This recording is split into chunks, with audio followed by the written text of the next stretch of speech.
ہمارے ہاں شاید یہ سمجھا جاتا ہے کہ زکوٰۃ جو ہے یہ رمضان میں ہی فرض ہوتی ہے، اس کے علاوہ یہ کسی مہینے میں فرض نہیں ہوتی۔ جیسے ہی رمضان آئے گا لوگوں کا ذہن بن جاتا ہے کہ ہم نے کیا کرنا ہے، ہم نے زکوٰۃ کی ادائیگی کرنی۔ تو یاد رکھیں زکوٰۃ کے لیے یہ بھی ضروری ہے کہ سال مکمل ہو جائے۔ اگر آپ صاحب نصاب ہوئے تو جس دن آپ صاحب نصاب ہوئے اگلے سال اسی دن اس کی ادائیگی شریعت مطہرہ کی جانب سے آپ پر لازم ہو جائے گی، ٹھیک ہے۔ اب مثال کے طور پر کوئی ایسا شخص ہے کہ وہ شعبان المعظم کی پہلی تاریخ کو صاحب نصاب ہوا، ٹھیک ہے، تو اب اگلے سال یکم شعبان کو زکوٰۃ کی ادائیگی اس پر لازم ہو جائے گی، اور بغیر ضرورت شرعی، بغیر مجبوری کے اگر زکوٰۃ کی ادائیگی میں تاخیر کی تو علماء نے اس کو حرام لکھا ہے۔ لیکن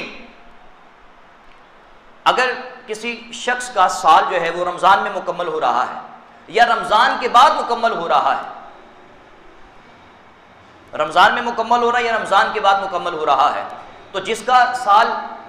رمضان میں مکمل ہو رہا ہے تو ظاہر سی بات ہے وہ رمضان میں زکوٰۃ کی ادائیگی کرے گا۔ لیکن اگر جس کا رمضان کے بعد سال مکمل ہوگا تو اس کے لیے علماء نے یہ بہتر لکھا ہے کہ وہ رمضان میں زکوٰۃ کی ادائیگی کرے، کیونکہ پیش کی ایڈوانس زکوٰۃ کی ادائیگی کی جا سکتی ہے۔ ضروری نہیں ہے کہ سال مکمل ہوگا تو اس وقت ہی آپ زکوٰۃ کی ادائیگی کریں گے۔ شریعت نے اس بات کی اجازت دی ہے کہ سال مکمل ہونے سے پہلے پہلے آپ زکوٰۃ کی ادائیگی کر سکتے ہیں، بشرطے کہ آپ صاحب نصاب ہوں اور سال مکمل ہونے تک نصاب میں کوئی کمی نہ ہوئی ہو،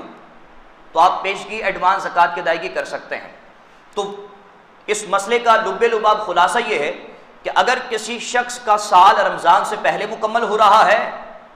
جیسے کہ رجب میں ہو رہا ہے یا شعبان میں ہو رہا ہے، تو اب وہ رمضان کا انتظار نہیں کر سکتا کہ میں رمضان میں زکوٰۃ کی ادائیگی کروں گا۔